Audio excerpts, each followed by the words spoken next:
নমস্কাৰ গাঁও চহৰ জিলা খবৰৰ সৈতে ষ্টুডিঅ'ত মই প্ৰিয়ংকা আহিছো খবৰৰ মাজলৈ কৃত্ৰিম বান মহানগৰীৰ দুৰাৱস্থা মেঘালয় পানীয়ে এতিয়া মহানগৰীৰ বিস্তীৰ্ণ অঞ্চল বুৰাই পেলাইছে নিখাৰে পৰা অহা বৰষুণ আৰু মেঘালয় পাহাৰৰ পৰা নামি অহা পানীয়ে বুৰালে জোৰাবাটৰ লগতে মহানগৰীৰ কেইবাটাও অঞ্চল বিশেষকৈ কৃত্ৰিম বানত বুৰ গৈছে 6 মাইল পাঞ্জাবাৰী বেলতলা খানাপাৰা ৰুকমিনী গাঁও হাতী গাঁওকে ধৰি বিস্তীৰ্ণ অঞ্চলসমূহ ইয়াৰ উপৰিও চানমাৰী বামুনী মৈদাম মালিগাঁও অনিল নগৰ নবীন নগৰ ৰাজগড়কে ধৰি বহু অঞ্চল পানীত বুৰ গৈছে কৃত্ৰিম বানত মহানগৰীত এক প্ৰকাৰ হাহাকাৰ অৱস্থাৰ সৃষ্টি হৈছে ৰাজপথত একাঠু পৰ্যন্ত পানীৰ বাবে তীব্ৰ যান-জঁটৰ সৃষ্টি হৈছে মূল পথৰ উপৰিও বহু অলিয়ে গলিয়ে এতিয়া একাঠু পৰ্যন্ত পানী কৃত্ৰিম বানৰ ফলত গৃহবন্দী হৈ আছে বহু লোক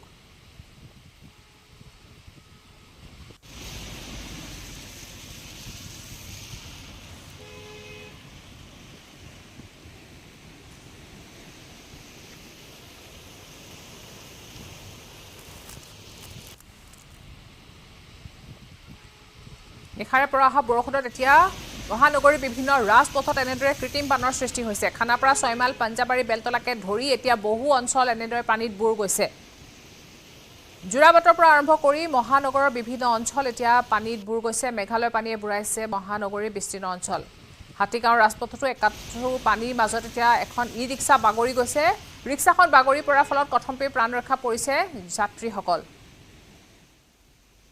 এনেদৰে পানীৰ মাজতে বাগৰি পৰিছে ই ৰিক্সাখন সেই দৃশ্য নিউজ 18 দৰ্শকসকলে প্ৰত্যক্ষ কৰিছে কিদৰে একাঠু পানীৰ মাজত বাগৰি পৰিছে যাত্ৰী ভৰ্তি এখন ই ৰিক্সা কোনোমতে ৰক্ষা পৰিছে যাত্ৰীসকল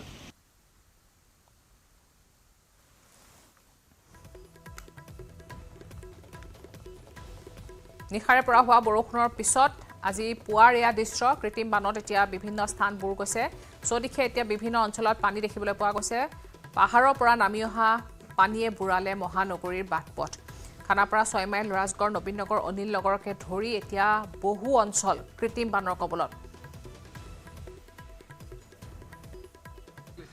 এভৰি আদাৰ ডে এনেকুৱাই হয় আমাৰ হাতগাঁৱত থাকোঁ আমি আমাৰ সিফালেও আমি যাব নোৱাৰোঁ সিফালেও ৰাস্তাৰে ওলাব নোৱাৰোঁ ইফালেও যাব নোৱাৰোঁ আমি কেনেকৈ যাওঁ চৰকাৰে কিবা এটা ব্যৱস্থা কৰিব লাগে আৰু মুঠতে ছবিখন দেখি আপোনাৰ বেয়া লাগিছে ডিভাইডাৰৰ ওপৰে খোজকাঢ়ি আহিছে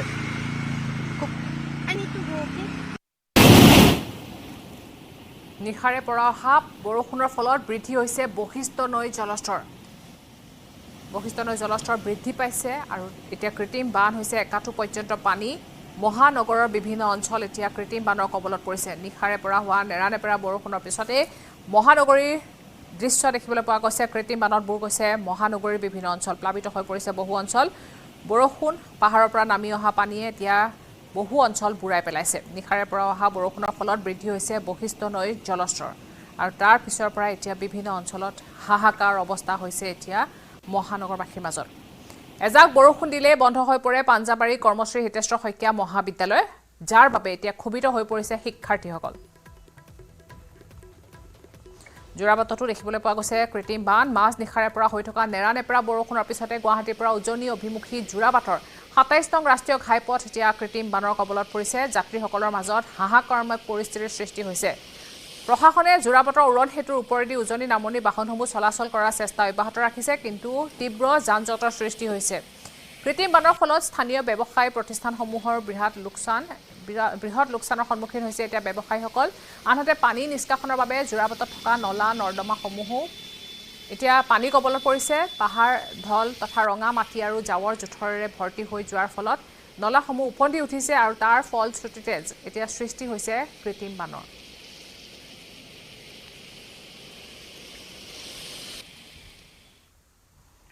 কলকাতা চিকিৎসা হস্পিটেলত কনিষ্ঠ চিকিৎসকক ধৰ্ষণ আৰু হত্যাৰ ঘটনাৰ পিছত এতিয়া দেশজুৰি প্ৰতিবাদ কৰি থকাৰ মাজতে মহাৰাষ্ট্ৰৰ বদলাপুৰৰ বিদ্যালয়ত দুগৰাকী কণমানি ছাত্ৰীক যৌন নিৰ্যাতনৰ ঘটনা পোহৰলৈ আহিছে বদলপুৰৰ নাম থকা এখন বিদ্যালয়ত সংঘটিত হৈছে জঘন্য ঘটনা পোহৰলৈ অহাৰ পিছতে বদলাপুৰত এতিয়া প্ৰতিবাদ সাব্যস্ত কৰিবলৈ ওলাই আহিছে হাজাৰ হাজাৰ জনতা উত্তেজিত অভিভাৱক তথা সাধাৰণ লোকে বিদ্যালয়খনৰ দুৱাৰ খিৰিকী ভাঙি লণ্ডভণ্ড কৰিছে অভিযুক্তক ফাঁচীৰ দাবীত উত্তাল প্ৰতিবাদ সাব্যস্ত কৰিছে এনেদৰে হাজাৰ হাজাৰ লোক ৰাজপথলৈ ওলাই আহিছে প্ৰতিবাদ সাব্যস্ত কৰিছে ন্যায়ৰ দাবীত বদলাপুৰ ষ্টেচনতো ৰেলপথ আবদ্ধ কৰি প্ৰতিবাদ সাব্যস্ত কৰিছে প্ৰতিবাদকাৰীসকলে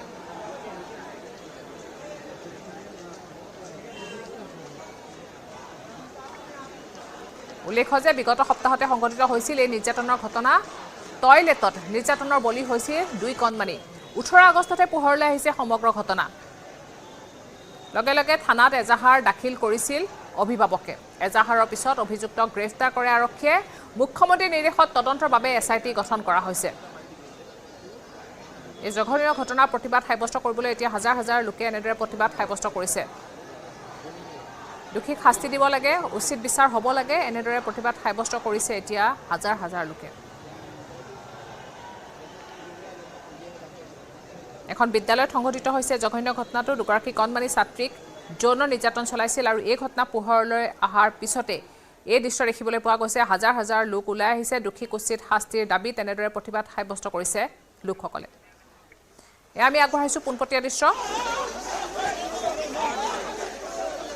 ইতিমধ্যে আৰক্ষীয়ে নিয়ন্ত্ৰণ কৰিবলৈ চেষ্টা কৰিছে প্ৰতিবাদী জনতাক কিন্তু এনেধৰণৰ ঘটনাক সহ্য কৰা নহ'ব উচিত বিচাৰ লাগে বুলি প্ৰতিবাদ সাব্যস্ত কৰিছে লোকসকলে উত্তাল হৈ পৰিছে মহাৰাষ্ট্ৰৰ বদলাপুৰ এয়া বদলাপুৰৰ পৰা পোনপটীয়া সম্প্ৰচাৰ আগবঢ়াইছোঁ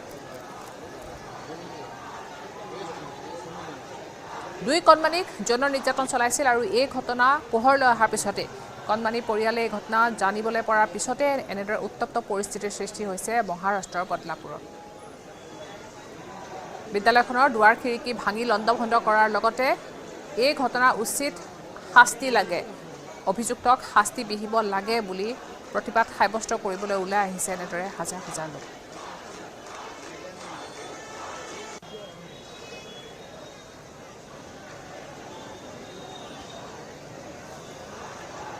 অভিযুক্তক ফাঁচি দিব লাগে ফাঁচিৰ দাবীত উত্তাল হৈ পৰিছে মহাৰাষ্ট্ৰৰ বদলাপুৰ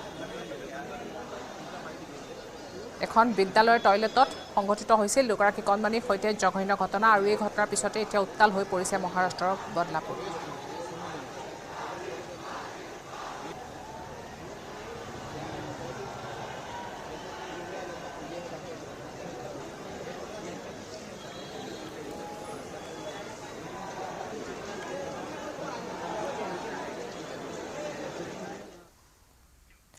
উচ্চতম ন্যায়ালয়ত কলকাতাৰ কনিষ্ঠ চিকিৎসক ধৰ্ষণ হত্যাৰ গোচৰৰ শুনানি মুখ্য ন্যায়াধীশ ডিৱাই চন্দ্ৰচূড়ৰ বিচাৰপীঠে গ্ৰহণ কৰিছে শুনানি কলকাতা ধৰ্ষণ হত্যাৰ গোচৰক লৈ কঠোৰ উচ্চতম ন্যায়ালয় গোচৰৰ শুনানিলৈ উচ্চতম ন্যায়ালয়ে 22 আগষ্ট তথা বৃহস্পতিবাৰৰ ভিতৰত চিবিআইক অগ্ৰগতি খতিয়ান দিবলৈ নিৰ্দেশ দিছে লগতে সৰ্বোচ্চ ন্যায়ালয়খনে ক'লে যে চিকিৎসালয়ত সংঘটিত অপৰাধ গুৰুতৰ অপৰাধ এয়া সমগ্ৰ দেশৰ চিকিৎসকৰ সুৰক্ষাৰ বিষয় লগতে প্ৰশ্ন কৰিছে কিয় এফআইআৰ দাখিল কৰাত পলম হৈছে চিকিৎসকৰ সুৰক্ষাৰ বাবে উচ্চতম ন্যায়ালয়ৰ নেশ্যনেল টাস্ক ফোৰ্চ গঠন কৰিবলৈ নিৰ্দেশ দিয়া হৈছে আৰু এই নিৰ্দেশ দি উচ্চতম ন্যায়ালয়ে কৈছে যে চিকিৎসকে 36 ঘণ্টাকৈ কাম কৰে তেওঁলোকৰ নিৰাপত্তা সুদৃঢ় হ'ব লাগে কৰ্মক্ষেত্ৰত যদি মহিলাসকলে সুৰক্ষা নাপায় তেন্তে তেওঁলোকৰ অধিকাৰ খৰ্ব হ'ব মৃতদেহ গতাই দিয়া 3 ঘণ্টাৰ পিছত কিয় এফআইআৰ দাখিল কৰা হ'ল বুলি প্ৰশ্ন কৰিছে উচ্চতম ন্যায়ালয়ে লগতে উচ্চতম ন্যায়ালয়ৰ প্ৰশ্ন ভুক্তভোগীৰ পৰিচয় আৰু ফটো কিয় প্ৰকাশ কৰা হ'ল কেন্দ্ৰীয় চৰকাৰে বংগৰ ডিজিপি সলনি কৰিবলৈ নিৰ্দেশ দিছিল চৰকাৰে কিয় হিংসা ৰোধ কৰিব নোৱাৰিলে এই ঘটনা সংঘটিত হোৱাৰ পিছত বংগ আৰক্ষীয়ে কি কৰি আছিল বুলি প্ৰশ্ন তুলিছে সৰ্বোচ্চ ন্যায়ালয়খনে লগতে উচ্চতম ন্যায়ালয়খনে ক'লে শান্তিপূৰ্ণভাৱে প্ৰতিবাদ কৰাসকলৰ বিৰুদ্ধে বল প্ৰয়োগ কৰিব নালাগে and vandalized the emergency ward and other departments of the hospital.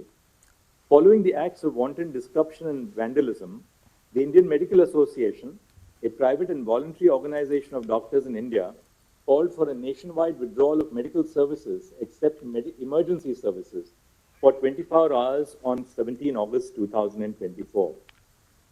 In the aftermath of the brutal Barpeta ৰোডত কেইবাটাও কালী মন্দিৰত মূৰ্তি লণ্ডভণ্ড কৰাৰ পিছতে ৰাজপথলৈ ওলাই আহিছে হাজাৰ হাজাৰ লোক অঞ্চলটোৰ ব্যৱসায়িক প্ৰতিষ্ঠান বন্ধ কৰি প্ৰতিবাদত নামিছে লোকসকল কালী মন্দিৰ আক্ৰমণত জড়িত দুষ্কৃতিকাৰীক কৰায়ত্ব কৰি কঠোৰ শাস্তিৰ দাবীত ৰাজপথলৈ ওলাই আহিছে অঞ্চলবাসী আৰক্ষী থানা ঘেৰাও কৰি উত্তাল প্ৰতিবাদ সাব্যস্ত কৰিছে প্ৰতিবাদৰ ফলত বন্ধ হৈ পৰিছে বৰপেটা ৰোডৰ যাতায়াত সেৱা বন্ধ হৈ পৰিছে ব্যৱসায়িক প্ৰতিষ্ঠান দোকান পোহাৰ সকলো ঘটনাস্থলীত বৰপেটা ৰোড আৰক্ষীৰ লগতে বৰপেটা আৰক্ষীৰ অতিৰিক্ত আৰক্ষী অধীক্ষকৰ লগতে কেইবাগৰাকী শীৰ্ষ আৰক্ষী বিষয়া উপস্থিত হৈ পৰিস্থিতিৰ নিয়ন্ত্ৰণৰ চেষ্টা কৰে শীঘ্ৰে দুখীক কৰায়ত্ব কৰাৰ সময়সীমা বান্ধি দিয়ে উত্তেজিত লোকসকলে উল্লেখ্য যে নিশা বৰপেটা ৰোডৰ কেইবাটাও স্থানত কালী মন্দিৰৰ মূৰ্তি ভাঙিছিল দুষ্কৃতিকাৰীয়ে ৰাজহুৱা মন্দিৰত প্ৰৱেশ কৰি মা কালীৰ প্ৰতিমাৰ মুণ্ড ভাঙি লণ্ডভণ্ড কৰাৰ লগতে আন কেইবাটাও দেৱ দেৱীৰ মূৰ্তি ভাঙি লণ্ডভণ্ড কৰিছিল পুৱা যেতিয়া সেৱা কৰিবলৈ আহিছিল সেই ঘটনা প্ৰত্যক্ষ কৰিছিল পুৰোহিতে আৰু স্থানীয় লোকে প্ৰত্যক্ষ কৰি বৰপেটা ৰোডৰ 4 নং ৱাৰ্ডৰ অৰবিন্দ সংঘৰে 21 বছৰীয়া কালী মন্দিৰ, উত্তৰ বৰপেটা ৰোডৰ ৰমেন্দ্ৰ নগৰৰ ৰাজহুৱা কালী মন্দিৰ, তাৰাবাৰী বস্তিৰ ব্যক্তিগত কেইবাটাও কালী মন্দিৰত প্ৰৱেশ কৰি দুষ্কৃতিকাৰীয়ে মা কালীৰ মূৰ্তি ভাঙি লণ্ডভণ্ড কৰে।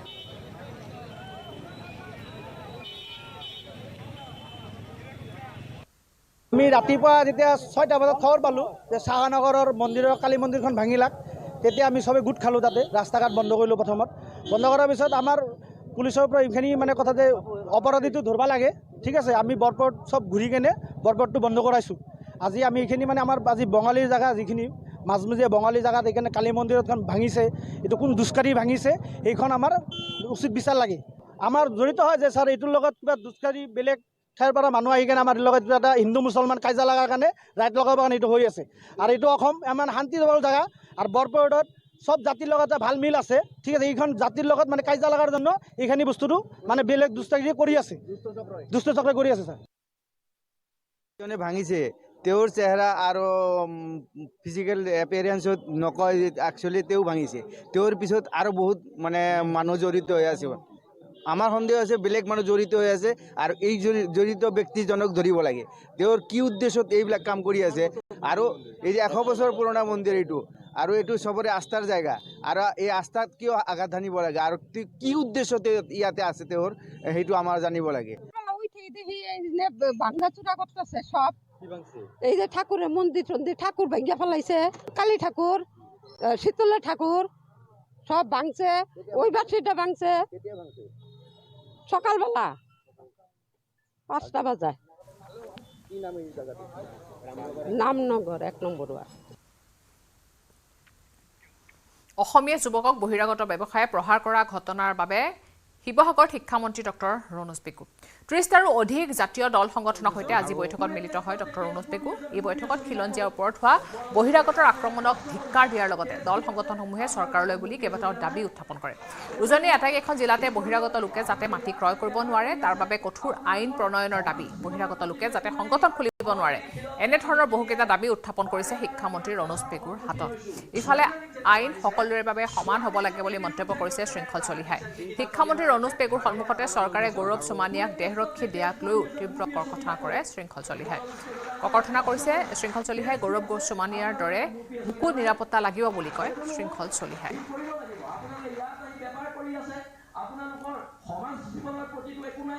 আইন সকলোৰে বাবে সমান হ'ব লাগে। কালি এজন মানুহে মোৰ ওপৰত কেছ দিছে, তেওঁক 2টা PSO দিলে, কিন্তু মোৰ ওপৰত কেছ দিলে সকলো জেগাৰ পৰা মোক মাৰিম কাটিম কৈ আছে, কিন্তু মোৰ PSO ক'ত? আপোনালোকে ৰাজস্থানৰ মানুহজনক নিৰাপত্তা দিছে, মোকো নিৰাপত্তা লাগিব। ভাষণ প্ৰসংগত এই প্ৰশ্ন কৰিছে শৃংখল চলিহাই। কালি মোৰ এগেইনষ্টত এজন মানুহে গুৱাহাটীত কেছ দিলে, তেওঁক আপোনালোকে 2টা PSO দি দিলে। এতিয়া মোৰ এগেইনষ্টত যে কেছবোৰ দি আছে, মোৰ PSO কেইটা ক'ত? প্ৰশ্ন কৰিছো। আইনখন সকলোৰ কাৰণে সমান হ'ব লাগিব। আপোনালোকে বহিৰাগত মানুহ এটাক ধমকি লগোৱাৰ কাৰণে 2টা PSO দি দিলে, মোক চব জেগাৰ পৰা মাৰিম কেছ দি আছে, আপোনালোকে আকৌ মোৰ PSO কেইটা নাই। এইটো নহ'ব, নিৰাপত্তা মোকো দিব লাগিব, হয় নহয়?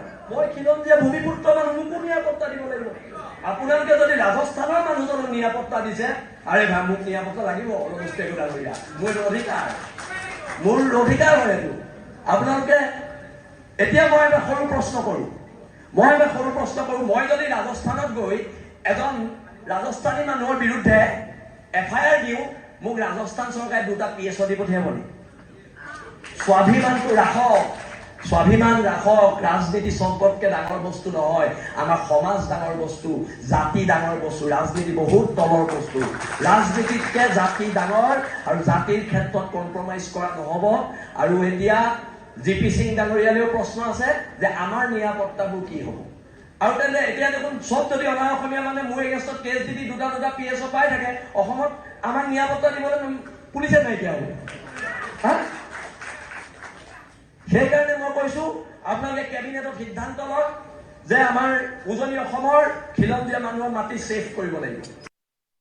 মোৰ পূৰ্বতে জনাইছোঁ যে ইতিমধ্যে আলোচনা অনুষ্ঠিত হৈ আছে। ইতিমধ্যে জাতীয় সংগঠনৰ কেইবাগৰাকীয়ে তেওঁলোকৰ প্ৰস্তাৱ তথা দাবীসমূহ উত্থাপন কৰিছে মন্ত্ৰী ডাক্তৰ ৰণোজ পেগুৰ সন্মুখত। মই দেখুৱাইছোঁ এয়া শিৱসাগৰ যুৱদল প্ৰেক্ষাগৃহ। এই যুৱদল প্ৰেক্ষাগৃহত অসম চৰকাৰৰ প্ৰতিনিধি হিচাপে মন্ত্ৰী ডাক্তৰ ৰণোজ পেগু আছে। ইয়াৰ উপৰিও শিৱসাগৰ জিলা আয়ুক্ত আদিত্য বিক্ৰম যাদৱ, শিৱসাগৰ জিলা আৰক্ষী অধীক্ষক আছে। তেওঁলোকৰ উপস্থিতিত জাতীয় সংগঠনসমূহে তেওঁলোকৰ প্ৰস্তাৱ তথা দাবীসমূহ ইতিমধ্যে উত্থাপন কৰিছে। বহুকেইটা দাবী আছে। তাৰ ভিতৰত মোৰ কাষত বৰ্তমান শৃংখল চলিহা আছে। শৃংখল চলিহাৰ মই ভাষ্য লোৱাৰ আগতে মই মূল দাবীকেইটা মই কৈ দিছোঁ। প্ৰথমে এজন অজয় লাহতি নামৰ এজন অভিযুক্ত আক্ৰমণৰ ঘটনাৰ লগত জড়িত, তেওঁ গ্ৰেপ্তাৰৰ হোৱা নাই এতিয়ালৈকে, তেওঁক গ্ৰেপ্তাৰৰ দাবী জনাইছে। দ্বিতীয় দাবী হৈছে ৰাজহুৱাভাৱে ক্ষমা খোজাৰ দাবী উত্থাপন কৰিছে। আৰু তৃতীয় দাবী হৈছে যে খিলঞ্জীয়াৰ ভূমি সুৰক্ষিত কৰিব লাগিব। খিলঞ্জীয়াৰ ভূমি যাতে বহিৰাগতই কিনিব নোৱাৰে তাৰ বাবে নতুনকৈ আইন প্ৰণয়ন কৰাৰ দাবী উত্থাপন কৰিছে। আৰু এনেধৰণৰ বহুকেইটা দাবী আছে। শৃংখল চলিহা মোৰ ওচৰত আছে। প্ৰথম কথা, আপোনালোকৰ এতিয়া মূল যিবিলাক দাবী সেই সন্দৰ্ভত কি কৰিব, আৰু আপোনাৰ বিৰুদ্ধে দ্বিতীয় এজন বহিৰাগতই পুনৰ এখন ভৰলু থানাত এজাহাৰ এখন দাখিল কৰিছে। এই দুইটা সন্দৰ্ভত আপোনাৰ প্ৰতিক্ৰিয়া কি হ'ব? একো নাই, সংগ্ৰামখন চলিব। খিলঞ্জীয়া থলগিৰি মানুহ একত্ৰিত হৈছে। আজি দেৰগাঁৱতো খিলঞ্জীয়া মানুহ একত্ৰিত হৈ ওলাই আহিছে। শুভ লক্ষণ, জাতিৰ বাবে, সমাজৰ বাবে, দেশৰ বাবে শুভ লক্ষণ। আৰু থলগিৰি মানুহৰ এই প্ৰতিবাদ চলি থাকিব। এই প্ৰতিবাদ চলিব। আৰু আমাৰ যিখিনি দাবী ৰণোজ পেগু ডাঙৰীয়াৰ আগত আমি উত্থাপন কৰিছোঁ, দাবীখিনি মানিব লাগিব। অসম চৰকাৰে আমাৰ গণতান্ত্ৰিক প্ৰতিবাদটোক সন্মান জনাব লাগিব। থলগিৰি মানুহ, খিলঞ্জীয়া মানুহৰ প্ৰতিবাদক সন্মান জনাব লাগিব। আপোনাৰ ওপৰত আৰু আন এগৰাকীয়ে উঠাই ল'লে এজাহাৰ, কিন্তু আৰু এগৰাকীয়ে বহিৰাগতই দাখিল কৰিছে এজাহাৰ আপোনাৰ বিৰুদ্ধে। এইবিলাক হৈ থাকিব। জেললৈ গ'লে যাম, কিন্তু অসমৰ থলগিৰি খিলঞ্জীয়া মানুহে সংগ্ৰামখন অব্যাহত ৰাখিব। আৰু যিহেতু শিৱসাগৰৰ পৰা আৰম্ভ হৈ আজি দেৰগাঁও পাইছেগৈ, দেৰগাঁৱৰ পৰা গৈ এদিন দিছপুৰ পাব আন্দোলন। আৰু চৰকাৰে যদি আমাৰ দাবীসমূহ মানি নলয়, তেন্তে আমাৰ গণতান্ত্ৰিক আন্দোলনৰ বাবে চৰকাৰ মুখামুখি হ'বলৈ সাজু থাকিব লাগিব। মেঘালয়ৰ পানীয়ে বুঢ়ালে মহানগৰীৰ বিস্তীৰ্ণ অঞ্চল। নিশাৰে পৰা অহা বৰষুণ আৰু মেঘালয় পাহাৰৰ পৰা নামি অহা পানীয়ে বুঢ়ালে যোৰাবাটৰ লগতে মহানগৰীৰ বিস্তীৰ্ণ অঞ্চল। বিশেষকৈ কৃত্ৰিমানত বুৰ গ'ল 6 মাইল, পাঞ্জাবাৰী, বেলতলা, খানাপাৰা, ৰুক্মিণী গাঁও, হাতীগাঁৱকে ধৰি বিস্তীৰ্ণ অঞ্চল। ইয়াৰ উপৰিও চানমাৰী, বামুণী মৈদাম, মালিগাঁও, অনিল নগৰ, নবীন নগৰকে ধৰি বহু অঞ্চল এতিয়া পানীৰ তলত। আমি পোনপটীয়াকৈ সংযুক্ত হৈছোঁ আমাৰ সাংবাদিক মৌচমৰ সৈতে। জাগিৰোডত উপস্থিত আছে আমাৰ সাংবাদিক মৌচম, আপোনাৰ ওচৰলৈ আহিছোঁ। মই বৰ্তমান উপস্থিত হৈছোঁ যোৰাবাটত, আৰু যোৰাবাটৰ পৰিৱেশ দেখুৱাবলৈ চেষ্টা কৰিম। যোৰাবাটত কিছু পুৱাৰ তুলনাত পানী কমিছে যদিও আচলতে বৰ্তমানো পানী আছে, যাৰ পৰিপ্ৰেক্ষিতত আচলতে ব্যৱসায় প্ৰতিষ্ঠানসমূহত যিসমূহ গ্ৰাহক আহে বা গুৱাহাটীৰ পৰা উজনি অভিমুখী যিসমূহ বাহন আহি যোৰাবাটৰ এই মূল বাছ স্থানত ৰয়, তেনে ক্ষেত্ৰত আচলতে কোনো ধৰণৰ বাছ স্থানত বাহন ৰখিবলৈ আজি পৰা নাই বা যাত্ৰীসমূহ আজি ইয়াতে ৰ'ব পৰা নাই। যি ক'বলৈ গ'লে যোৰাবাটৰ এই কৃত্ৰিম বানৰ সমস্যা দীৰ্ঘদিনীয়া। আমি দেখুৱাবলৈ চেষ্টা কৰিম যোৰাবাটৰ যি নলা আছে, যিটো নলাৰে আচলতে মেঘালয়, চুবুৰীয়া ৰাজ্য মেঘালয়ৰ পৰা পানী আহে আৰু যোৰাবাট অঞ্চলৰ পানী আচলতে এই নলাটোৱে বহন কৰে। কিন্তু এই নলাটো ভৰি যোৱাৰ পাছত আচলতে যি অতিৰিক্ত পানী হয়, সেই পানীয়ে আচলতে যোৰাবাটত কৃত্ৰিম বানৰ সৃষ্টি কৰে। আৰু যি উল্লেখ কৰিছোঁ, বৰ্তমানো যোৰাবাটত এই কৃত্ৰিম বানৰ পৰিৱেশ বিৰাজ হৈ আছে, পানী আছে।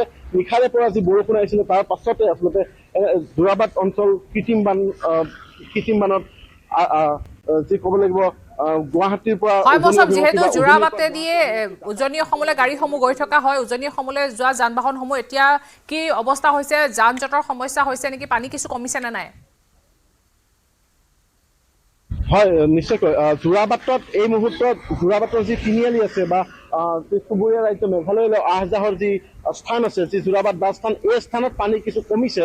কিন্তু উল্লেখ কৰিব লাগিব যি যোৰাবাটৰ 8 মাইল 9 মাইল অঞ্চল আছে, সেই অঞ্চলত কিছু পানী আছে। আৰু আটাইতকৈ গুৰুত্বপূৰ্ণ কথাটো যে পানীৰে পথটো ভৰি থকাৰ পাছত বাহনখন যায় যেতিয়া, তাত আচলতে প্ৰকাণ্ড দ গাঁত আছে, যাৰ পৰিপ্ৰেক্ষিতত পুৱাৰে পৰা কেইবাখনো বাহন আচলতে দুৰ্ঘটনাগ্ৰস্ত হৈছে বা বাহনসমূহৰ কিছু ক্ষতিগ্ৰস্ত হৈছে আৰু নিশ্চয়কৈ উল্লেখ কৰিব লাগিব এই ক্ষেত্ৰত ৰাষ্ট্ৰীয় ঘাইপথ প্ৰাধিকৰণৰ মেৰামতি বা তেওঁলোকৰ দায়িত্ব আছিল আৰু লগতে উল্লেখ কৰিব হয় লাগিব মৌচম ধন্যবাদ জনাইছো এই মুহূৰ্তত আপোনাক